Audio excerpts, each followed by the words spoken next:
Okay, continuing with our cardinal as we're going here. We're bringing this head down,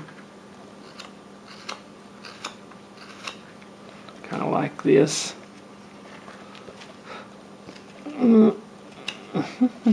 We're going to kind of round this off in here.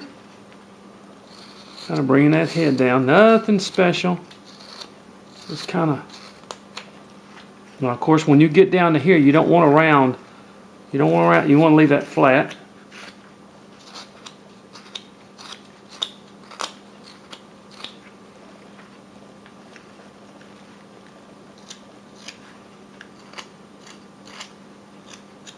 Rounding it off. Same thing in here.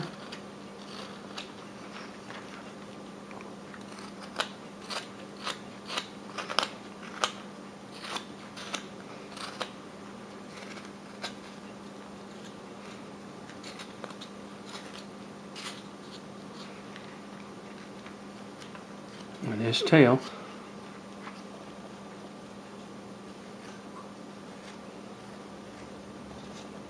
Folk art, a lot of people don't like folk art, and a lot of people do. Especially, I know that I like it because of the tradition that it presents to art in a way, and it brings us back to a time of where a time was where people were limited on tools, and they did things that were just kind of unique for their home, and folk art is real popular today, folks. I mean, you look in these magazines, these country magazines, and this type of stuff is sitting all over inside these magazines, and folk art, and so it's real popular. It is. Now, a lot of people, I don't think they understand, especially a younger generation doesn't understand folk art. They don't understand why it's even that popular. But it's popular, I think, because it brings people back to a time that was a simpler time, and a simpler time and a place where people had very little to work with, but they enjoyed making things and working with their hands. And that's what folk art is. It's going back to a simpler time where people created their own things. They didn't buy them out of books. And that's what we have to understand. People had to create back then, not necessarily because for enjoyment. They created because they had to make their own tools, axe handles, things like that. People made those themselves. They didn't go to stores and buy them. They made all that stuff themselves. And that's where folk art comes in to its existence.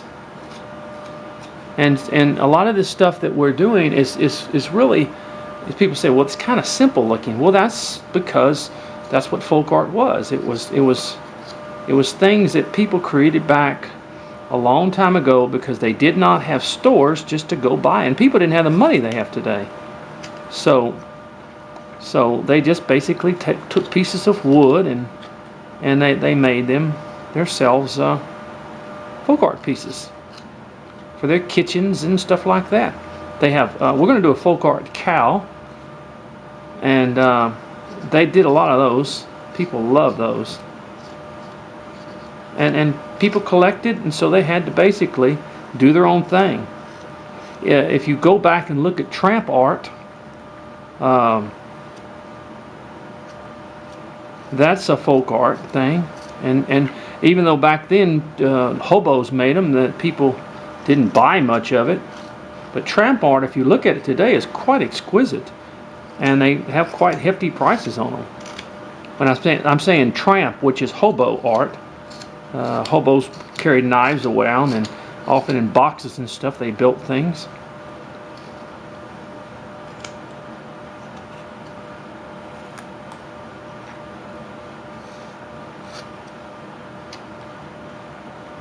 So there's there's a demand for it.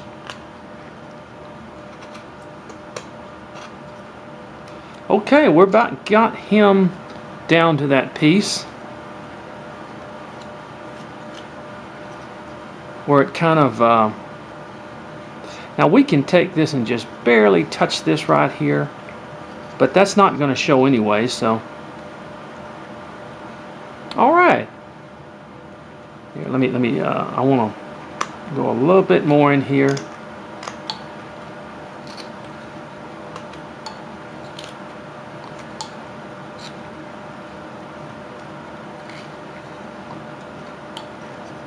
Okay.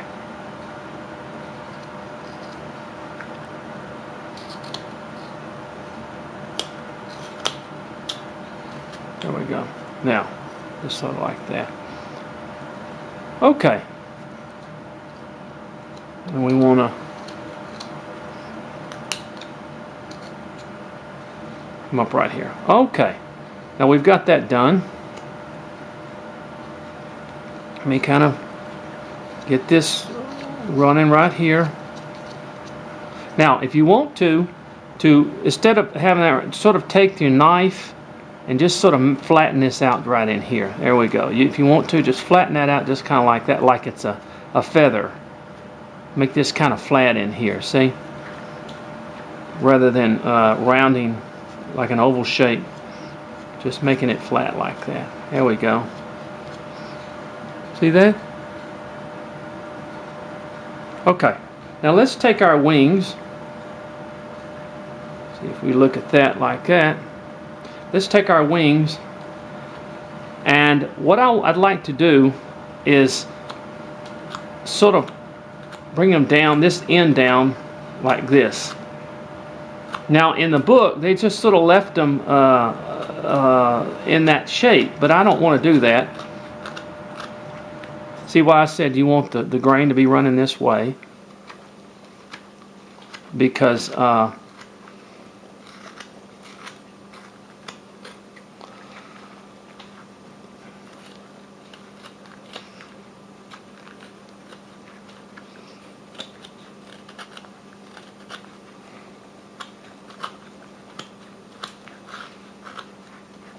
I want it just kind of the wing to be like this, in other words, where it's actually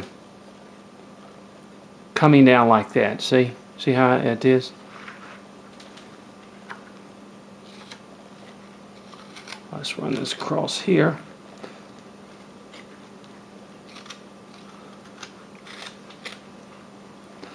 But we want that to have that kind of a, where it almost comes to a point, see, down like this.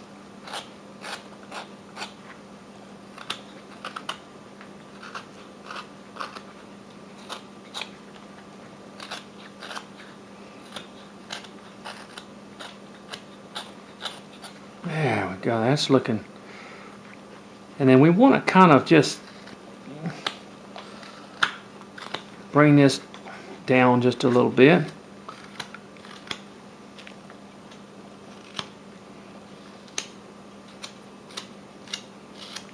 See, just like that.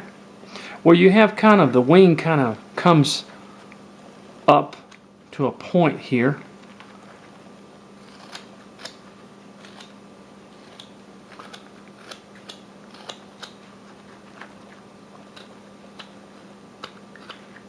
See, if you look at it from this point of view, see how that goes? Just like that.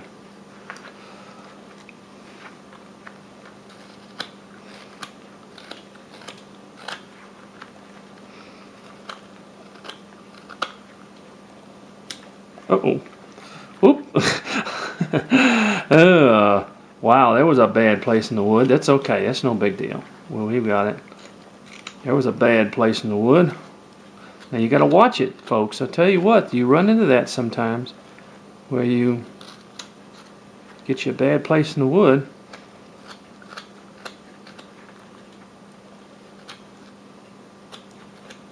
So you want to be careful when you do anything.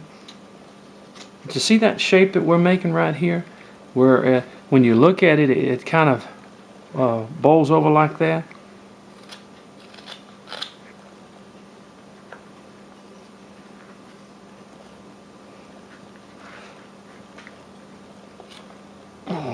this off a little bit in here.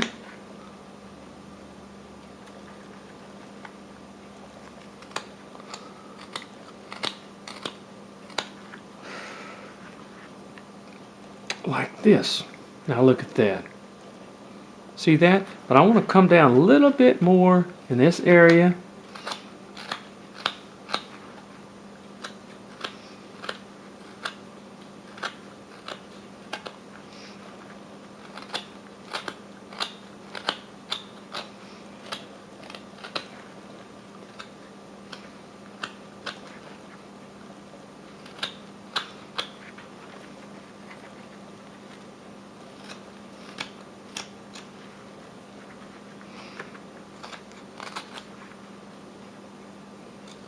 Alright, just barely hit this area around here. You want to bring it down now. You don't want to take the roundness or the flatness off of the piece on this side now. Just on one side you want to do that, okay?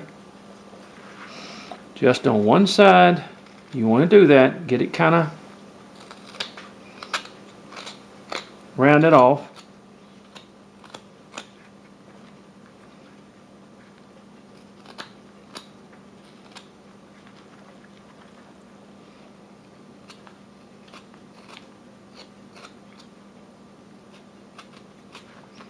Okay, now, and what we'll do,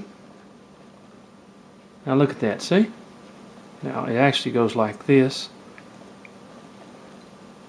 kind of, there. See that?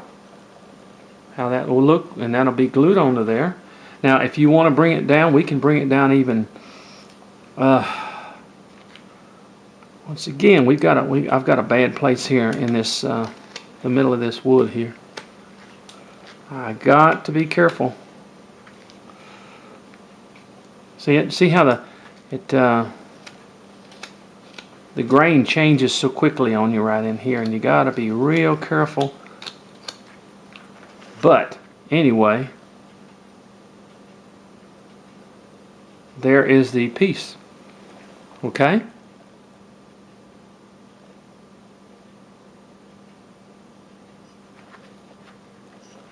And we're just going to kind of get this in here.